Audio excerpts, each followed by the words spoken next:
Patuloy pa din namin na inaayos ang mga listahan ng mga katransaksyon namin mula noong sumali kami sa bidding noong 2012. Base sa aking mga naging obserbasyon, nakadepende sa nakaupong presidente ang porsyento. Noong panahon po ni, okay lang po Your Honor, noong panahon po ni former President Pinoy ay umaabot po ng 10%. At sa panahon po naman po ni President Duterte po ay umaabot naman po ng 12 to 15%. Subalit ngayong panahon po ng mahal na presidente ay umaabot na sa 25 to 30% ang total ng porsyento ng proyekto ang hinihingi ng mga congressman gamit ang kanilang mga tao o tinatawag na bagman. At ito ang pinakamataas na hinihingi sa lahat ng mga contractor sa Pilipinas, sa aming mga contractor Sara, po. at saka kayo, paki-walkthrough nyo nga kami paano niluluto yung bidding. With your indulgence, Senator JB, para lang ma-educate tayo paano yung, sino ba yung taker, sino ba yung negotiator, may mga ano yan may mga nomenclature. Paki-educate nyo nga kami, baka matuto kami. Your Honor, kadalasan po pag lumulusob po kami sa mga teritoryo ng bawat DPWH, kadalasan po may mga negotiator na po kaagad na nakaharang. Tapos ang gagawin po nila, bago ka po makapag-drop ng bidding, kailangan ipasilip mo sa kanila yung mga financial documents nyo. Dahil pag hindi po, i-disqualified ka po nila o di ka po punitan ng mga dokumento, pipilasan, babawasan. Kasi po, may appointed taker na po sila. Kaya minsan po, tatanungin kanila, ano to, laban or makikisama or ano po, mananahod. So pag sinabing manunahod or makikisama, hindi ka po nila pipilasan at kasama ka pa doon sa share na hatian ng percentage po. So yung sahod, mabibigyan nyo, magpapatalo yun, pero meron na siyang kita. Opo, pero kailangan po, ipakita niyo po muna sa umpisa yung kanyang financial documents po. Pero pag susugod ka naman po, yung laban po ang gagawin mo, tatakutin mo sila. So ang mangyayari po, ang i-disqualified ka po nila kaagad. At pag nanalo ka naman po, ang mangyayari naman po ay tatawagan ka po ng negotiator o di kaya minsan po tatawagan ka na po ng district engineer po, pakikiusapan ka po. Para umatras po or pag hindi po, talagang mahihirapan ka talaga sa implementation, di ka rin po mananalo. Okay lang po Your Honor kung basahin ko lang po itong step by step. Okay, niya. sige. Para lang malaman din ng... andito si Secretary Bunoan para tsaka si Yusek Cabral, kasi wala na sila. At least, malaman lang nila kung paano nagmamagic sa baba ba. Di ba? Yes po, Your Honor. It may be too late in the day, pero nothing's too late. Di ba, Secretary, no? Your Honor, part na rin po ito ng affidavit ko. Okay lang po, basahin ko po. Sa nasalihan po namin mga public bidding, may 2 o 3, may mga sumasali para sa Ang share na tinutukoy ko ay kumakatawan sa maliit na porsyento o pera na binibigay ng takers. Takers po ang nagbibigay noon para sa mga mga negotiator at saka sa mga bids and award committee. Ito ay kumakatawan sa bayad para sa pagsali at pagpapatalo ng ibang qualified na contractor sa mga bidding. Umaatras po yung mga bidders kasi po hindi naman talaga sila mananalo kahit anong gawin nila. Ginagawa ito upang magmukhang lehitimo ang nagiging proseso ng pagkuha ng project. Kung mapapansin ng mga mambabatas, makikita na halos dikit-dikit lamang ang presyo ng mga bid amount ng mga sumasali sa rig bidding at peking bidding na ito. Bago pa man magsimula ang dropping ng bids at opening na madalas ay naka-livestream sa YouTube at ay alam na ng mga contractors kung sino ang nakatagdang manalo. Kung biglang mag-dive o biglang pagbaba ng presyo sa kanilang bid na isinumite upang maging lowest calculated bid ay kadalasan dinidisqualify ito ng back gamit ang ilang proseso upang maibigay pa din sa taker ang project. Isa sa mga proseso ay ang pagpupunit sa dokumento o pagsulat sa mga pahina ng bidding documents upang madeklara itong non-compliant at tuluyan ng hindi makonsidera sa proyekto. Ilang beses naming sinubukan labanan ang prosesong ito sa pamamagitan ng pag-report at pagpapadyaryo sa mga tiwaling kawani ng gobyerno, ngunit hindi lahat ay nadadala dito. Mayroon akong mga naitagong newspaper clips na ako mismo ang nagkwento at naglahad ng mga kalokohang ginagawa ng DPWH, subalit hindi sila natitinag dito at patuloy pa din kaming dinidisqualify sa bidding. Naisip ko noon na kung magpapatuloy ang ganitong sistema ay hindi ako kailanman magkakaroon ng kahit anong proyekto dahil sa lantarang pandaraya na ginagawa ng mga kawani ng gobyerno. Ang taker ng proyekto naman ay ang mga may-ari ng project. Sila ay mayroon ng mga nakausap sa loob na Bids and Award Committee o ang mga BAC upang makasigurado na sa kanila mapupunta ang project. Maaring nabili na nila ang proyekto mula sa congressman at iniintay na lang na lumabas ang resulta ng bidding na isinasagawa. Sa madaling salita, nakaset na o nakaayos na sila ang mananalo at makakakuha ng mga proyekto. Ang taker ang siyang may-ari ng project. Yung sinasabi, nabanggit mo yung congressman, may personal knowledge ka rito na tungkol sa mga participation ng mga congressmen o mambabatas sa bidding pa lang? Kadalasan po, Your Honor, sinasabi po ng negotiator na kung sino yung nakakasakop na distrito. Okay. Sige, please proceed. Sa madaling salita, nakaset na at nakaayos na sila ang mananalo at makakakuha ng mga proyekto. Ang taker ang siyang may-ari ng project dahil nabili na nila ito sa mga may interest o may hawak sa mga lugar na kung saan gagawin ang mga proyekto. Sila din ang nagbibigay ng share sa mga contractor na nais sumali sa bidding. Sa ilang beses naming nakasali at nanalo ng bidding, ay ilang beses din kaming tinutulungan ng BAC upang ayusin ang aming mga papeles. Lalo na kung dapat ay ma-disqualify kami dahil sa pagkakamali sa aming mga dokumentong isinusumite. Nag-iiba-iba lamang kung sino ang taker, negotiator, royalty, backup, player, at iba pang terms na ginagamit sa bidding. Ang nananalo sa bidding-biddingan na ito ay ang mga may kapit sa mga matataas na opisyal. Ang negotiator naman ang nag-aayos sa mga gustong sumali sa araw mismo ng bidding. Sila ay kadalasang tao ng taker o di kaya ay membro ng BAC upang makasigurong kontrolado nila ang magiging flow ng bidding pati na din ang magiging resulta nito. Ang royalty naman ang mga taong nanghihiram ng lisensya. Sa kalakarang ito, ang totoong gumagawa ng proyekto ay ang mga contractor na walang sapat na kapasidad upang makasali sa public bidding. Nakadepende sa pag-uusap kung magkano ang royalty fee, pero kadalasan ay nasa 3 to 5% ito ng project na napupunta sa may-ari ng lisensya na hinihiram nila. Ang player naman ay sumasali lamang sa mga bidding. Sila ay qualified sa proyekto upang magbigay daan sa taker na nagpauna na or bumili ng project sa mga congressman. Kapalit nito ay tinatawag na share na agad-agarang nakukuha ng player upang magpatalo sa project at magmukhang lehitimo ang bidding o para magmukha siyang competitive bidding na naayon sa batas. Ang share ay kadalasang 1:1 or 1,000 per 1 million, depende sa naaprobahang budget ng kontrata. Ang obligasyon ay ang pera na binibigay ng mga contractor sa bawat kawani ng gobyerno at tao na involved sa proyekto. Ganito ang karamihan sa nagiging proseso na tinatawag nilang bidding sa DPWH, kung saan usually ay negotiated na or may nag-aayos na at may nakatalaga ng dapat makakuha ng proyekto. Sa umpisa pa lamang ay rig na ang bidding dahil hindi pa nagsisimula ang pinaka-bidding ay may nakabili na ng proyekto o may mga nakatakda ng manalo. Kadalasan, upang makakuha ng proyekto ang mga contractor ay nagbibigay ng mga advances sa mga politiko upang ma-reserve ang isang proyekto at siguradong sa kanila mapupunta dahil hawak ng mga politiko kadalasan ang mga tao sa Bids and Award Committee. Ito ang mga sinasabi nilang SOP.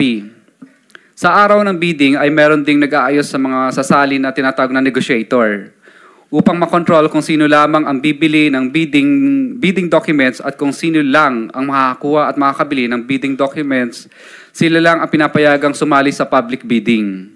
Nagawa-gawa lang para magmukhang lehitimo. Ang ibang qualified na contractor ay madalas na hindi na pinasasali at binibigyan ng tinatawag na share o porsyento. Ito ay nagagana sa taker o ang nakatakdang manalo sa bidding para mai-award sa kanila ang project. Ang halaga ng isang share ay nakadepende sa presyo ng project na naaayon sa dokumentong galing sa DPWH.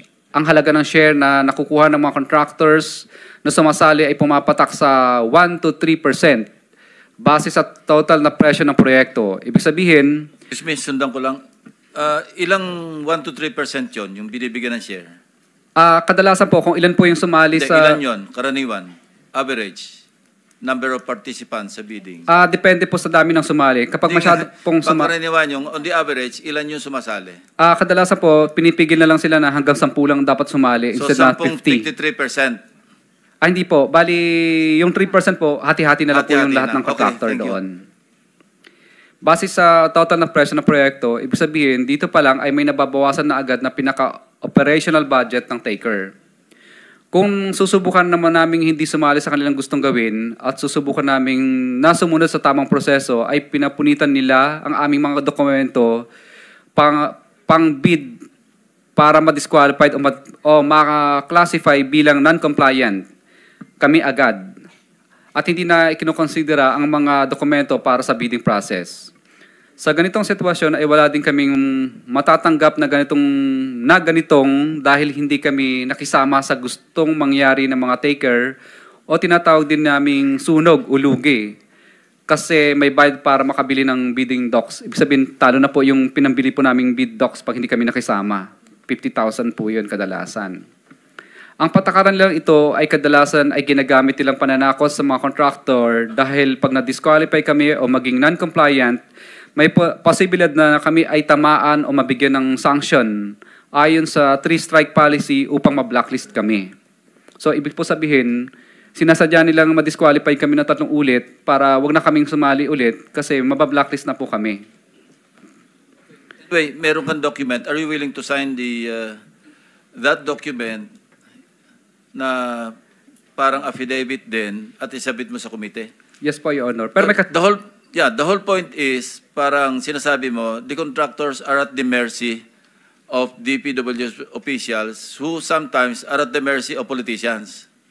Yes po, Your Honor. Long and short. Mahaba pa ba yan? Yes, Your Honor, konti na lang po. Oh, Tapos sige, ka lang go po. ahead. Ang back ay involved sa ganitong sindikato simula pa lamang sa pagbili ng bidding documents hanggang sa matapos ang pag-evaluate ng bidding at may award ang proyekto. Minsan ay mismo ang back secretariat mismo ang negotiator upang maisigurado na walang makalusot sa contractor. Nagiging mas madali ang pagkuha ng project dahil mas may tinatawag sila na padulas o ang perang kinukuha ng back mula sa contractor. Sa ganitong pamamaraan ay pinapadali din ng back ang pag-award at pag-ayos ng mga bidding requirements sa project. Ibig sabihin, kahit dapat wala silang pinapaboran ng mga bidders o contractors dahil may mga padulas, ay sila mismo ang tumutulong para mapabilis ang proseso. Kadalasan ay sila na ang nag-aayos at nagsasabit mismo ng bidding documents ng kumpanya upang mapabilis ang mga billing na naayon sa accomplishment ng project. Kung hindi ito gagawin, ay gigipitin nila ang mga contractor, pupunitan ng mga papel upang mahirapang ma-award ang project. Sa ngayon, patuloy pa din namin na inaayos ang mga listahan ng mga nakatransaction namin mula noong sumali kami sa bidding noong 2012. Base sa aking mga naging obserbasyon, nakadepende sa nakaupong presidente ang porsyento. Noong panahon po ni... Okay lang po, Your Honor. Noong panahon po ni former President Pinoy ay umaabot po ng 10%. At sa panahon po naman po ni President Duterte po ay umaabot naman po ng 12 to 15%. Subalit ngayong panahon po ng mahal na presidente ay umaabot na sa 25 to 30% ang total ng porsyento ng proyekto ang hinihingi ng mga congressman gamit ang kanilang mga tao o tinatawag na bagman. At ito ang pinakamataas na hinihingi sa lahat ng mga contractor sa Pilipinas, sa aming mga contractor po. Kung hindi kami susunod sa ganitong gawain, ay bibigyan nila ng problema ang project namin gaya ng mutual termination at right-of-way problems. Minsan ay ginagamit nilang panakot ang blacklisting kung saan hindi na kami makakasali sa mga bidding sa loob ng 1 taon. Kaya madalas ay sumusunod na lang kami sa gusto nila. Ilan sa mga nakausap namin sa bawat distrito ay example lang po ito. Ay sa Quezon City, for example, si D. Eloida ay lagi akong tinatawagan pag lumalabang kami sa bidding na may taker sa mga projects nila. Kaya nakikisama na lang kami kasi pag hindi kami Teka muna, sabi mo example lang, hindi yan accurate? At totoo po ito. Ay, bakit example? Kasi po, ilan lang po ito sa mga babanggitin ko kasi masyado po Sige. mahaba. Nakikisama na lang kami kasi kapag hindi magagalit ang politiko na may hawak sa kanila at tatanggalin sila sa pwesto at ipapaba-blacklist daw kami sa pamamagitan ng 3-strike policy. Tinatanong ko kung sino politiko dyan, ngunit ayaw nila itong sabihin dahil sa kanilang posisyon bilang district engineer. Sila ang may control ayon sa kung sino ang congressman ng district na nakakasakop sa area ng projects na nilalabanan namin. Year 2022 onwards, ang kalakaran po dito tuwing sumasali sa bidding, hinaharang kami agad ni Lynn, negotiator sa bidding. Kapag matigas ang ulo naming nagdadrop pa rin kami sa aming bids, kahit anong subok naming ayaw buksan ang financial bid na aming isinumite. Kapag nanalo sa bidding, matatanggal si D.E. Loida. Siya po mismo ang tumatawag sa akin para magpa-disqualify na lang kasi kapag hindi, gagawin di umano ng paraan upang madali o sa 3-strike policy. Para maiwasan naming ma-blacklist at magalit sa akin ang politiko na may-ari ng mga projects, tinatanong ko sino ang mga politiko ng district ng mga congressman na nagpapabidding sa DPW's Quezon First Deo. DPW's Quezon City First Deo. Sa DPW's Quezon City Second Deo naman, ganun din ang bidding dito sa panahon ni D.E. De Buenadera, year 2022 onwards, na sinundan naman ni D.E. Protesta, wala din masyadong bidding. Kasi kapag sumasali kami, disqualified agad at papakiusapan ka ng negotiator na umatras kasi may taker na rin mga politiko dito. Kung kanino galing ang projects. Gaya ng Quezon City First Deo, 3-strike policy din ang panakot nila at magagalit daw di umano ang mga politiko sa DE kapag nanalo kami at tatanggalin sila sa pwesto. Ang congressman sa lugar na ito ay magagalit sa amin at papahirapan kami sa implementation ng proyekto kapag ito ay na-award sa amin. Kaya napipilitan kami minsan umatras dahil sa matinding pressure at pakiusap ng DE at negotiator. Minsan kapag hindi pa rin maayos mga taon na ng congressman ang tumatawag at kumakausap sa amin kapag ayaw pa rin naming umatras. Yun po. Anyway, pattern na establish mo yung pattern. Secretary Bonoan, Jose Cabral, nabanggit niya since 2012. Andyan na rin kayong dalawa since 2012. Hindi niyo na monitor yung structural systemic, structural. Yung Bulacan First District Engineering Office, tingin ko microcosm lang ito of what's happening in the entire country. Your Honor, this is very revealing that I am hearing now. By the way, Your Honor, I retired in the Department of Public Works and Highways in 2010. And then, 2010. okay, sorry. And I just came back in 2022, Your Honor. So this is very revealing, Your Honor. See, this is the loophole actually of manual bidding. I would not know whether for this particular problem, I don't know. In my watch, Your Honor, I recall that I've been signing blacklisting of contractors because of 3-strike policy. Because of these bidding procedures that has been narrated now, Your Honor.